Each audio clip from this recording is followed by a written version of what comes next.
I've been surrounded by teachers all my life. Family members are teachers, I was very active in my high school community, and I came to befriend many of my previous teachers. That said, I never sat down with any of them to really discuss their job, what their primary challenges are, and how the country depends on its education. So I sat down with 4 very different teachers to take a deep dive inside the New York education system. I'm Andrea Cairo. I teach 3rd and 4th grade math and social studies, and I teach in Elmhurst in Queens. My name is Tom Schiavo. I teach physical education. I'm also a certified health education teacher and a certified social studies teacher. I teach grades 7 through 12. I also hold a principal's license and a superintendent's license. I'm the head varsity football coach here. This is my 20th year as the head varsity football coach, and I've been coaching for 30 years and teaching for 27. My name is Marion. I teach 7th through 12th grade in English, and I actually teach all over Nassau County. I am a home tutor, so that means I go into the houses of students who have varying issues. So sometimes it's medical, they might have a broken bone that they can't get around in school, they might have been suspended, or just some of the kids have some things like anxiety where they actually can't get to school. My name is Modzelewski. I'm an English teacher at Valley Stream North High School. This year I currently have 7th and 10th grade English classes. I'm an English teacher. Oh, and I have a 7-8 ENL combined class. Perfect. Why did you become a teacher? I was supposed to be a lawyer, and then I changed my mind because I did an internship and felt as though I wanted a profession that actually could make a difference and have an impact. I don't know, as a kid, you always play teacher, and it just stuck with me. So I decided when I was in college to take a teaching course, and I liked it. And I had to go and student teach in a classroom for 1 semester, and I loved it. I thought it was great, and here I am. I was always one of those kids who wanted to teach other kids things. So when we were playing, I would always be the one who was instructing the kids, and it just stuck with me. I enjoy being able to teach subject matter to other people. I didn't want to originally become a teacher. I was in school for mortuary science. I was going to be a mortician. And then one day I got a job coaching. And it wasn't really a job. I just went to a workout. And then I was offered a coaching position. And through that I discovered that I love to work with kids. So I changed my major to history. I got a job teaching social studies several years after that. And then I decided that I wanted to teach physical education and coach, and that's how it all kind of happened. That's awesome. How long have you been a teacher? It's 25 years. And you've stayed at the same school the whole time? I've been at the same school for 23 of the 25. How has your profession changed from when you started to now? I imagine there's a lot of ways, but just generally. Generally, the biggest problem is that it became more political, and they want the schools to be run more like a business than an education system. So you have to do a lot more paperwork and keep a lot more records, and they don't really focus as much on what the children need. It's more what the building needs or what the school needs. So the needs have come away from the children and more towards administration. I don't like that part of it. I've my license since 1992 in English, and the profession has changed because of all the regulations brought down by the state and the government, No Child Left Behind, the Common Core curriculum. So it's been a lot more challenging for teachers, because whereas 25 years ago, teachers really had a lot more creativity in the classroom. We were allowed to do more projects and more creative writing. Now there's a very strict curriculum. As a matter of fact, there's almost a script that the teachers have to follow, so it really takes away that creative element, which is unfortunate. When I first started teaching 20 years ago, it was really about the kids and about creativity and about opportunities and kind of opening them up to experiences that they hadn't had in the past. And then the pendulum kind of swung to the place where it was all about numbers and testing and data. And it's kind of making its way back, I hope, possibly towards creativity. And my personal perspective is to deal with the whole child, even if that's not what people want us to do. Another thing that's changed majorly is technology. What what specific technologies have changed for both students and for teachers, and how has that really helped or hurt the learning experience? Well, interestingly enough, this year we got iPads for all of our students in the school, and all of the classrooms are equipped with smart boards or Promethean boards. And one thing that we love about the Promethean boards, or smart board, which I have the smart board, is that you can show images to the children immediately. So I teach an ESL population, so it works in my favor in the sense that, they don't know what a rabbit is, I can show them a rabbit. They don't know what a pool is, I can show them an image of a pool. And now that the children have their own iPads, they can do a lot of their own research without having to go home and do it on the computer or take turns on the laptops in the classrooms. They each have individualized math programs that they use. So if they finish their work early, they could do that on their own. So that kind of stuff has definitely helped and improved the focus of the children. However, it also gives them something to play with. They know how to airdrop, and they know how to take photos and videos, so they spend some time playing, so you have to monitor it a lot. There was no technology in the classroom when I first started, so actually that's not true. We did have some TVs that could be rolled in on carts and things like that. What's really been incredible is things like Google Classroom, where really teachers can post all their documents and PDFs of novels and all the text, the homework, everything could be readily available to students. So there's no, I forgot the homework assignment and I didn't do my homework, because the teacher will say, no, you didn't. Here's the tablet I gave you. Here's your code, and go look it up. So the technology has given the students easy access to all of the work, which is really phenomenal. Well, the kids have access to a lot more than they ever had before. Everything is at their fingertips. However, they're not sure how to actually use the things that are at their fingertips, which is problematic. We have more of like an old school type of a situation in a gym here, but we use a lot of videos, for athletics. We use a lot of videos for Phys Ed. I use YouTube a lot. And those are the types of things we also use. We moved from the old Marine Corps presidential fitness test to the Fitnessgram, which is based off of CD and DVD. So there's been a lot of changes technologically, but it's all, I try and tell the kids you have everything you need with your own body. You don't need to go to a gym to get a good workout and to get healthy. Absolutely. I think social media is playing a big part in kids' lives and how they view themselves physically nowadays.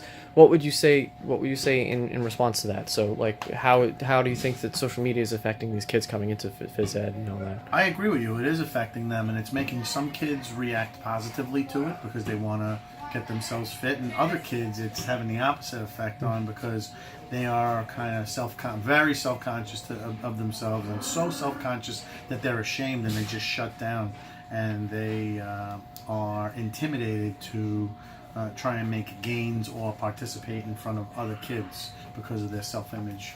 A lot of the times they just don't know how to interact with each other, I think, is the biggest problem. The students, they don't know how to say please and thank you or ask for a pencil because they're so used to texting and not being face-to-face.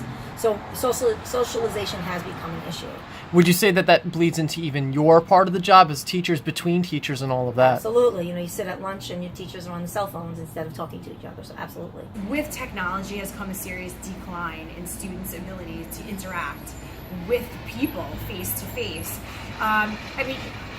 Just the cell phone alone, we talk about that as a piece of technology that everybody, it's very rare to find a child in a 7 through 12 setting that does not have a cell phone. And with having the cell phone, it becomes, you read all the studies about people who have, you feel the phantom ring, you hear the phantom vibration, you have to check your phone, it's this compulsive desire. The kids are no different. I believe the current 7th graders in our building they were born the year that the iPhone came out. So they have never lived a moment in their lives without a phone, without that technology in their lives. So as a result, it's very difficult for them it's not their first inclination to put down their phone and actually hold a conversation with a person, even when in the same room. It's just the natural place they go to have their social interactions. It is their telephone, and that's problematic. And it's sad. Yeah. Common Core is like a pretty hot button issue for teachers and educators, even more administrative positions. What is your opinion on it, and what do you think is good about it, and also what do you think could be changed about it? The ideal of Common Core, which is to make children ready for college and careers, is a noble goal. It's important that every child sees him or herself as someone who can go to college and have a career. What I have a problem with is actually the test itself, because the test in English has so many what I think are repetitive pieces that it attests in an unfair way. If a child already struggles with writing, why are we asking him to write multiple passages? Some of them are short response passages and a little longer essay. But if he can't write one, he will fail on the other one. So I think the Common Core test could be shortened and be a lot still valuable in determining where the child stands and the implications for the teachers, which I won't get into here. But it could be shortened so that you still understand where you stand. So my problem with the Common Core is just the length of the test and the breadth of it. Well, the Common Core came in years ago.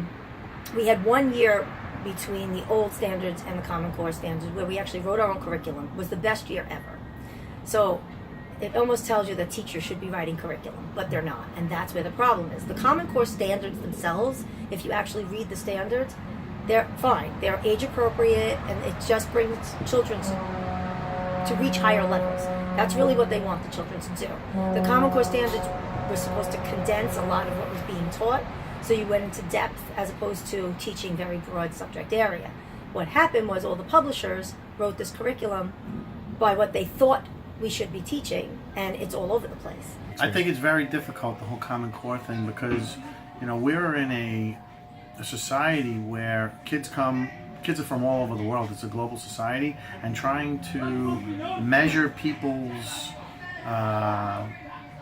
success in you're not comparing apples to apples. You're comparing apples to oranges all over the place, and it's very different. It's very difficult.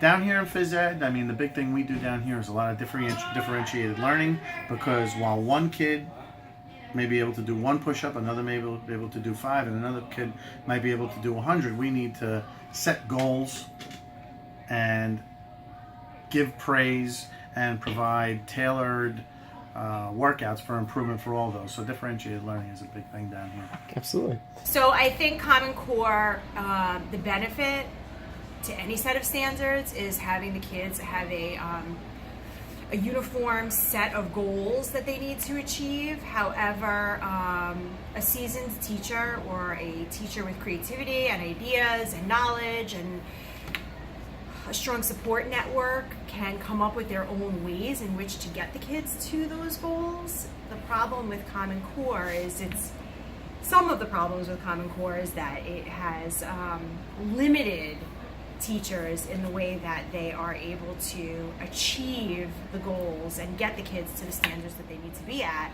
Another issue is that the only way to measure achievement is then to create a series of tests to see if everybody has reached the Common Core goals. And if anybody ever reads a newspaper or listens to the news, you know that there are serious flaws with the way the tests are created, who's creating them, the business aspects behind it, the money making for the testing companies, the flaws in administration, the flaws in who's creating the questions, how they're being created. It's like everything else with the good that they're attempting comes a whole series of horrible implications. Well, for my students in particular, it's not beneficial at all because they don't speak the language. You have to take the ELA test after being here a year and a day from the day you enter the country from the test. So I had a child who came last year, April 1st. So because the test was a little later in April, he had to take the test. So he can't read, can't speak the language, and now he has to sit and take this ELA test. However, on the opposite side, a child that has been here and is in school, there's absolutely no reason not to take the test. You have to take tests for the rest of your life. You sit there, you take the test, you do the best you can, and then you move on. You know, the whole opt-out has caused a lot of controversy, even within the schools, because the children who are taking the test aren't being prepared for the test. It's kind of, all right, well, you'll do okay, you'll do fine, but you do need a little review and practicing and, you know, even bubbling in a Scantron sheet. You know, you have to practice that. And that they've done away with a lot of that because so many children opt out. Well, with that said, there's a lot on the table for the future. What do you think the future of education, where do you think it's going? Where do you think it's leading?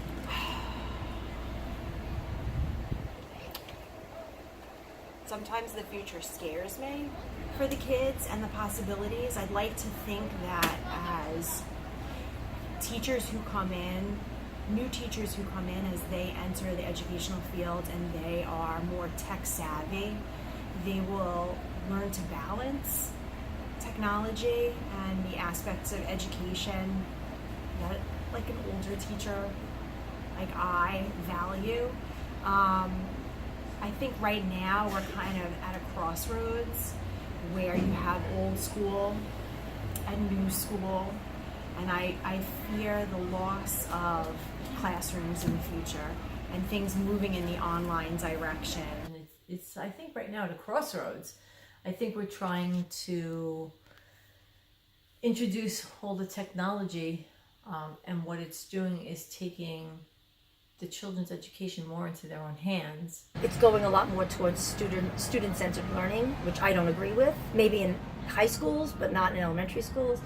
They want the children to teach themselves. You know, you give them a topic and they learn about it on their own. However, if you can't read, or you're having trouble reading, or you can't actually do the basic math, you can't teach yourself. Yeah, that flipped classroom right, idea. The flipped classroom, yeah. So if you're in high school, you can maybe throw out a quote from a book and have the students discuss it and see what it means because they've read the book. It's a very different aspect in the elementary school, and I don't think that whole aspect of student-centered has been thought through, bringing it down to the level of where I am. Right. I think that physical education needs to be what I think it needs to be taken more seriously and made a priority in the school. It needs to be scheduled first.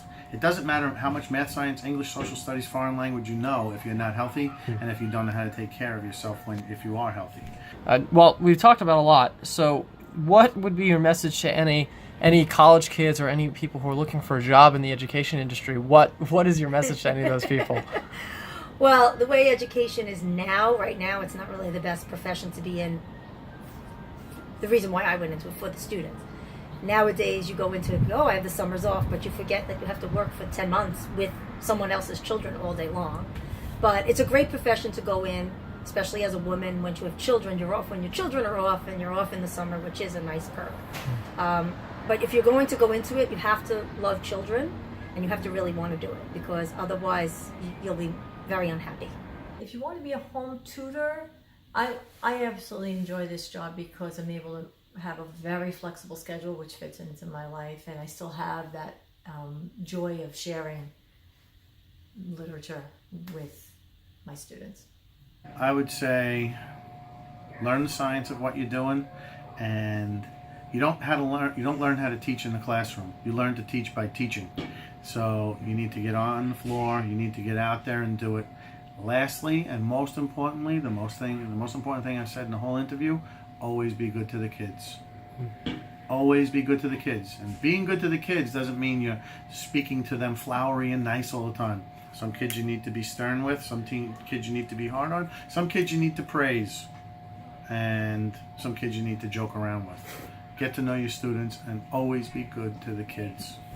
I think I would tell them the thing that brought me to education, which is I think back to that teacher or those teachers who really had an impact on me when I went to school, the things I remembered, the things I enjoyed, the passion that they brought out in me. And I would tell somebody interested in education, think on that, reflect on that, and think about how you can be that person for somebody else and bring those ideas to them while balancing the insanity of the profession, of the world, of technology.